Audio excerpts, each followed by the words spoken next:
Hello and welcome back, all my Dragon Ball theorists. Chapter 53 of the manga arrived on Sunday, and now it's time to take a deeper look into some of the developing situations we have coming up for our heroes of Earth. If you want my manga review, where I break down the entire chapter, that will be in a link at the end of this video. Today our focus will be on Gohan, or should I say Ultimate Gohan, versus the dangerous android Seventhree. Bet you thought we were done with super powerful androids in Dragon Ball, didn't ya? Actually, the definition of android is a robot that has a human appearance, so I guess Seventhree really isn't an android, is he? Now that we mention it, the androids aren't androids since by definition they are really cyborgs. Oh well, let's just go with what Jocko tells Bulma when she asks what sort of being is he. Seventhree is an artificial one, cooked up by a planet with advanced tech and science, so he's got nothing resembling normal emotions or feelings, he's just a killing machine. He also has infinite stamina, one incredible copy ability that lasts 30 minutes, and crazy power that was enhanced by Moro after they broke out of the Galactic Prison. Which is why Piccolo got overwhelmed last chapter. No surprise, how can you defeat someone that takes your abilities and doesn't get tired? Fortunately, Gohan arrived at the last minute to save his teacher from an epic beam struggle that he was losing, with encouraging words coming from Piccolo stating, "Right now, you're the strongest fighter we got on Earth." Gohan now knows that it's up to him to achieve victory while Goku and Vegeta work on finding a way to counter Moro. So how will Ultimate Gohan stack up against Seventhree, and can he swing the tide back in favor of the Z Fighters? First, just like to say that it's really nice to say Z Fighters, that we have Piccolo, Gohan, and Crillon at it again trying to hold off an enemy. Reminds me of the Namek arc where these three had to make do on their own while waiting for Goku. We have a similar setup if you think about it. They are fighting Moro's elite army that have some crazy abilities much like the Ginyu Force. Earth has Dragon Balls just like Namek, and when Moro finds out, he will be there to scoop them up to make a wish and destroy Earth. Yeah, we got some symbolism here all these years later. The difference is Gohan has some fighting experience now and is all grown up. He has matured right before our eyes, especially in the manga. Since Toyotaro's version of the Tournament of Power was vastly different than the anime, the manga really blew through the tournament arc.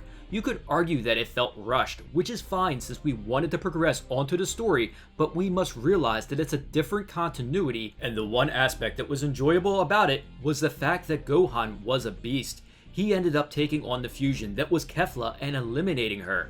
So when I talk about Gohan matching up against Moro's elite fighters, we must use this adaptation of him.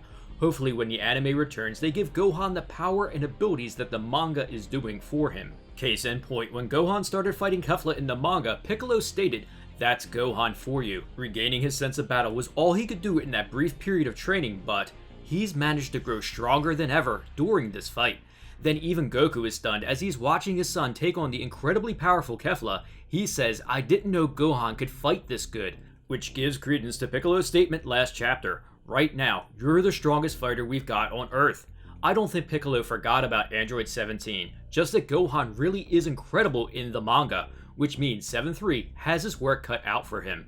I really don't see Seventhree getting the drop on Gohan like he did to Piccolo. Also, right now, there is no better fighter than Gohan to counter Seventhree, since he has all of Piccolo's abilities for 30 minutes. Gohan has trained his entire life against Piccolo and knows his abilities all too well, so they should have zero effect on him in the encounter. With Gohan being as strong as he is, I see him early on in this fight easily getting the upper hand on Seventhree. This is when we would then have to worry about Shimureka getting involved, and is Piccolo up to keeping him out of the battle? We also don't know what type of special abilities he has, or if they could cause our heroes any difficulty. If Shimureka is able to interfere, that will get a little troublesome for Gohan because Seventhree has infinite stamina, so the longer the fight goes on, will only work in his favor. Then we have Crillon, who is a pretty competent fighter, but he might be outmatched against Yumba, so our heroes could probably use some backup. I personally would love for his wife Android 18 to show up and lend him a hand in dealing with this enemy. However, I want to ask you, do you think we should have characters like Goten and Trunks getting involved? I don't talk about them much, and they have been consistently brushed aside in the story. Even though they are very powerful, they were left babysitting the animal reserve for Android 17 instead of fighting in the tournament. At that time, it was a pretty good decision because they are young and prone to making mistakes against great fighters. But I would like to hear what you think. At some point, should we bring them along some into the story? Next, all the Android 17 fans would love to see him get involved to aid Gohan and Piccolo. Also, a fight where we have android vs android at Battle of the Infinite Stamina Warriors could be something that we need to make sure our heroes are able to defend Earth versus Moro's elite fighters. With Piccolo, Crillon, and now Gohan powering up in a battle, both the androids would be able to detect it and decide this is something that needs to be investigated, or at least anyone that can sense battle powers. Realistically, Gohan should be able to easily defeat Seventhree, as I said, but I do want to list some possible scenarios that could happen and require someone like the androids or anyone else that can sense battle powers stepping in. We know that Seventhree has a copy technique that lasts 30 minutes, but we don't know if when he uses this ability on a new target, it overwrites what he previously copied. This is important because when you can open up portals, you can even catch the best fighters off guard.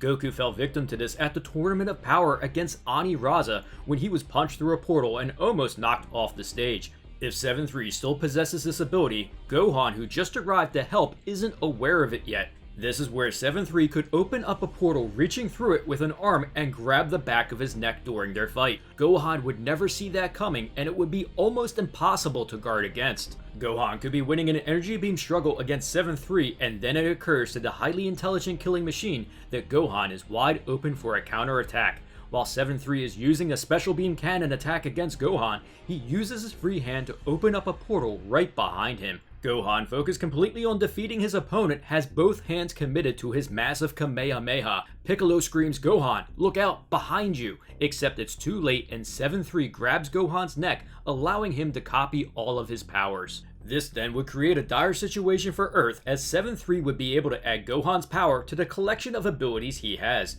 And with his infinite stamina, the situation wouldn't be looking good for them. This is one of those situations where we wouldn't want Goten or Trunks to show up and encounter Seventhree, because they likely would have their abilities absorbed as well. This is where we would want Android 17 to come lend a hand to defeat this tricky enemy. Gohan and Piccolo would inform 17 of his copy abilities and that he has infinite stamina because he is a machine.